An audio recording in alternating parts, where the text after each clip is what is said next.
Welcome and thank you for joining us for Coffee with Hilary and Les, brought to you by State of Mind Hypnosis and Training Center, located in the heart of the Kawartha Lakes. This is our almost daily community podcast about the mind and how you might change it in the most simple and helpful ways. Every day we sit, staring at the lake and sipping our coffee, having a chat about hypnosis and how to make those meaningful adjustments to our state of mind. Because nothing is more important than your state of mind. Okay, we're on. We're on. It's good to be on. On the line. It's on. It's a nice warm day. There's geese everywhere today. It's funny watching the geese. This is the time of year when the geese have all their goslings following them around. And then there's this group of geese that are all of last year's goslings, and they're not mature enough yet to be reproducing, pairing up and reproducing. And so you see the families go back and forth with their dozen goslings, and then there's this group of other geese that are just sort of hanging out together, living their lives, watching the families. The families keep them away. It's really interesting. To me. I don't know why the movie Grease just came to mind. They call the kids hanging out in their cars. Yeah. Yeah, they're teenagers. Yeah. They're like exercising their beginnings. They're busy. I mean, you watch geese. It's amazing. You know, we have geese around here all the time, so you can really watch them. You can really see how they have really a daily routine. Like they find the regular places they go to do their regular grooming, or they do their regular feeding. They really seem like they're on a schedule. Mm-hmm. They're just learning, I guess, how to be adults. Yeah. Yeah. The pecking order, and so. Yeah. It's hard to tell the males from the females at this stage. Or I still don't know how to. I should say it's impossible for me, anyway. To tell the difference between the males and the females. Not that close. What I know is once they have babies, the females are in the front and the males are in the back. Yeah. Mom takes the lead. Yeah. What did you want to talk about today? I'd like to talk about emotions. Mm-hmm. Specifically, anger and sadness. So when I take clients through their programs, we always start off with anger. No matter who it is, we always start off with anger. And anger seems to be this wall that we build up with bricks of sadness and hurt and fear. And we just keep stacking the bricks, and it creates a wall, and then we find that we can't really feel our emotions, and when we do feel an emotion, oftentimes it's frustration or anger. When that wall is heavily fortified. And what I've noticed is that men have a harder time with that wall. That wall is heavily fortified with many bricks. And I'd like to maybe talk about that. We were watching Ted Lasso last night. And Yay, Ted Lasso. Yeah, we love Ted Lasso. And it really shows that show really shows how men can be very emotional, and that's okay. Like they can be in touch with their feelings, and that's okay. And it's almost what makes the show so endearing, right? Because everybody's really in touch with their feelings, and or in the process of getting there. Part of the plot seems sometimes that they're so out of touch. Yeah, but they're being helped by others, right? And they're coming around. And so I just wanted to touch on that, like how that happens, especially for men. Going through that, society, what happens in society to fortify that wall for them. Yeah. I've always believed that, I shouldn't say that way. I have come to believe that anger is an almost created emotion. It's not one that we are predisposed to when we're little. When we're little, we're either happy or we're sad or we're hurt. And we watch our parents and learn how to become angry. Now, I've certainly seen and experienced babies cry with a lot of force. And maybe that's anger. I don't know.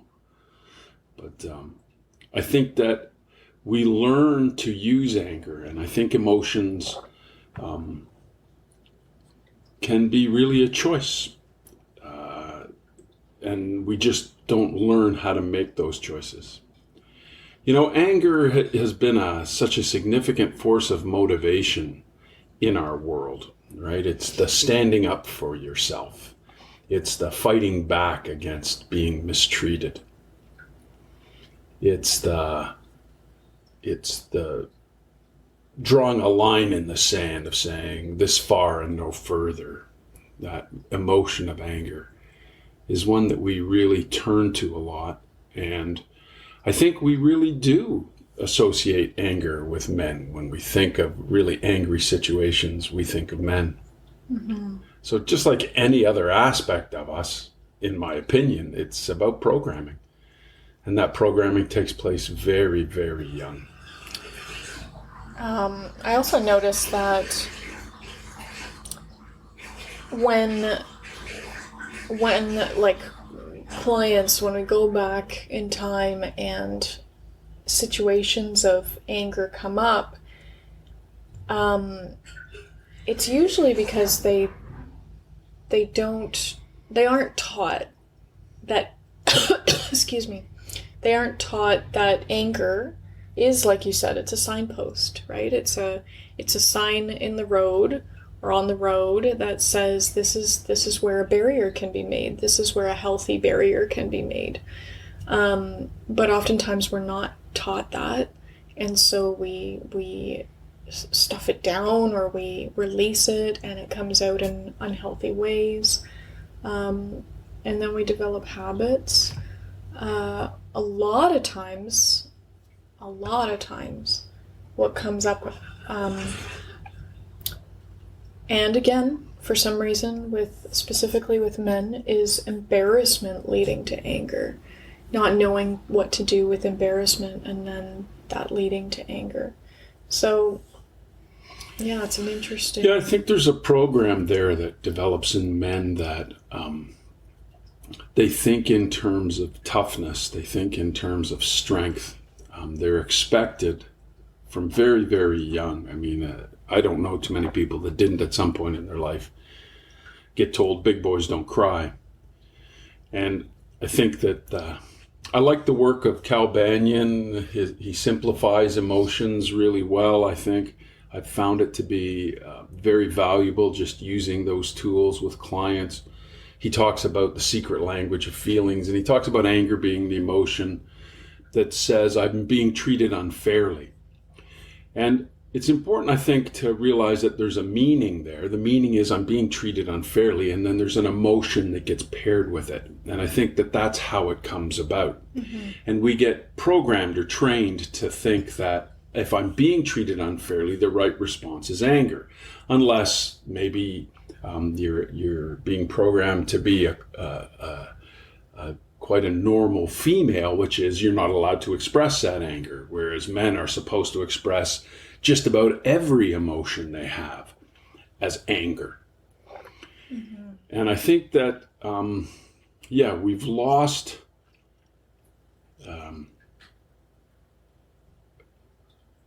we have really inhibited men's ability to have a full range of emotions that are free to be expressed in softer ways, tender ways. I think, one of the great truths, and let's go to, because we were thinking we were headed in this direction, let's go to the idea of crying. Mm-hmm. And tears, Yeah. And men are taught that tears are weakness. Tears are a sign of inability. They're a sign of femininity. Tears we seem to associate with a feminine view, and it's just not true. Mm-hmm. You know, I like this one. I heard this one years ago by one of the Hay House authors. I think her last name is Richardson. She said, "Tears mean truth," and it struck me so truthfully that I had tears come to my eye when she said it. Tears mean truth. We cry when we're laughing really, really hard. When something's really, really funny, we cry. Yeah. And it's a natural tendency for little kids when they get really, really frustrated that they cry. Mm-hmm. Right? And it's natural when we see deep, deep love. Mm-hmm. Tears come to our eyes. Tears don't necessarily mean sadness, though they can. Mm-hmm. But it's not the sadness as much as the truth that's behind them. Yeah. And so there's the refrain for the day. Tears mean truth. They don't mean weakness. They don't mean softness. They don't mean female. They don't mean anything negative. They're a symbol that truth has come to the table. Mm-hmm. Yeah, that's so true. I know when sometimes during hypnosis when you hit on a truth, or when, like when something comes up, I'm trying to think of an example, but even for me as the hypnotist, I don't know about you, but I have to hold back sometimes, because sometimes you get your energy is just in this state all of a sudden where it's like you're downloading truths, and it's just all coming together for you and the person, or just you or just the person, and it's like, oh, there's tears coming to my eyes. Yeah. Yeah, absolutely. It happens to me when I see those kinds of releases mm-hmm. in my clients. It's really big. Sometimes when I'm working with a client, my goal is to generate some tears. What's shocking to me is the number of people that tell me I don't cry. Mm-hmm. And it makes me puzzle about what their experience must be when they bump into truth, when they bump into things that are deep and meaningful. Are we just so programmed to suppress emotions so that the only option left is responding in anger when anger pops up? Yeah. Yeah. Yeah, I think that's exactly what happens. You get even the smallest frustrations, getting cut off on the road by some driver, or something in the grocery store lineup. Like, everything just starts to get to you because you've, as I think it's Cal Banyan as well, like your cup is just overflowing, right? You don't have any room in the cup any longer, and you can't even see the cup any longer. It's not visible to you. Yeah, the past emotions build up. If they're not processed, they manifest. Mm-hmm. And then you walk around saying, why did I say that? And why did I do that? And why did I act that way? Mm-hmm. And it's just your subconscious mind trying to get rid of this stuff, or at least try to make sense of it. Yeah. Yeah. Yeah, and just, quickly going back to the, feeling like crying is a feminine thing. It's not that femininity is negative. It's that, society has painted it as negative for men to look like they're being feminine, which we as again, a society, we've attributed it to women, you know. And, society, I feel compelled to say society is made up of individuals, and every one of us is a member of that society, and every one of us can choose something different. Every one of us can decide today that tears flow from all emotions, because what's really causing the tears is how close we are to that truthful interpretation of the experience. And that we can choose our emotions. Emotions are a natural response to things usually, but sometimes we get habitual about them and we can be more attentive to them. One of the benefits, to the program you use, Hilary, and I, people should know I'm working with Hilary. She's working with me through that process.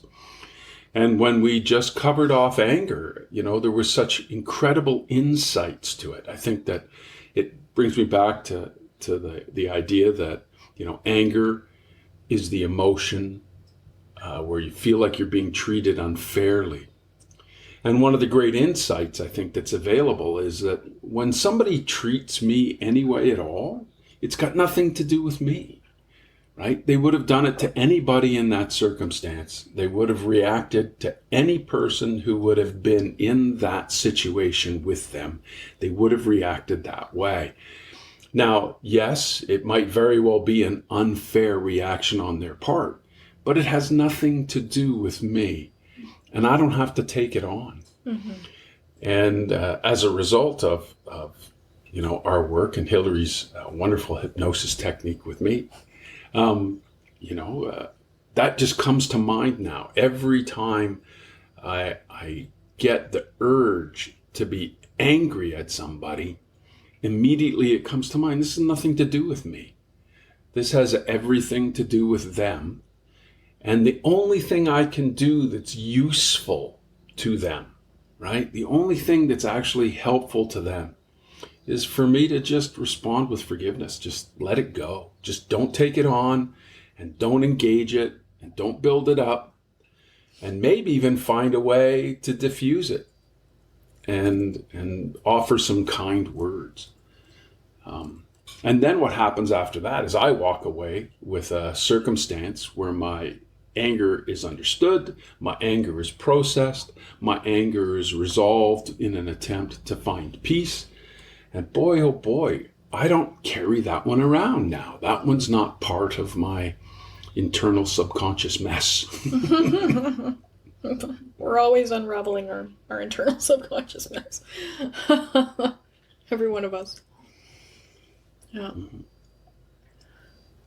So yeah, what else would you like to talk about today?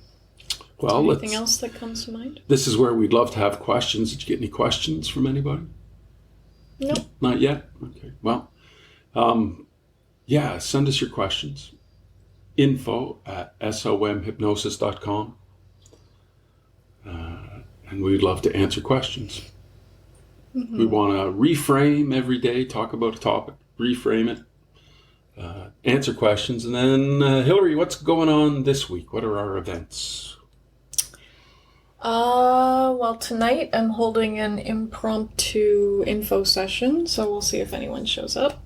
And then Saturday is the intuitive self-hypnosis. Yeah. We've got a few people for that. Yeah. Yeah, there's a few people interested. I'm really trying to push the social media for it, so hopefully people are more engaged with it and it's top of mind, and maybe we'll get a couple last-minute people. Beautiful.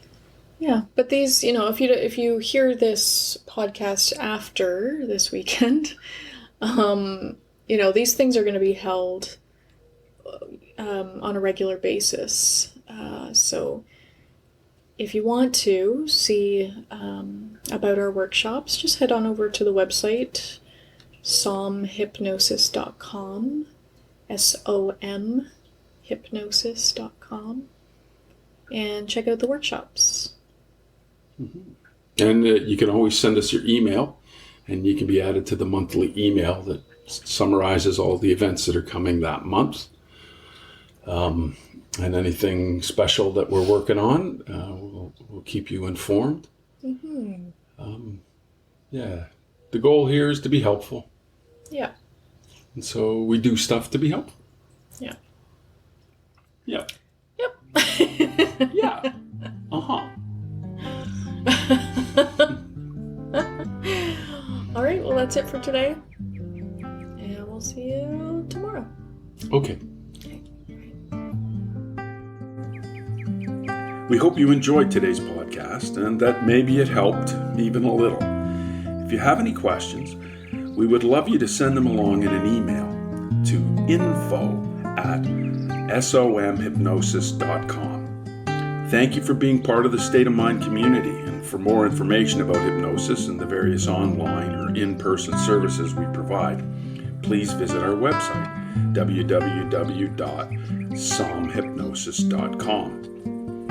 While you are there, why don't you book a free 1-hour journey meeting with Hilary or Les to learn more about what hypnosis is and how you might use it to make your life what you want it to be. Bye for now.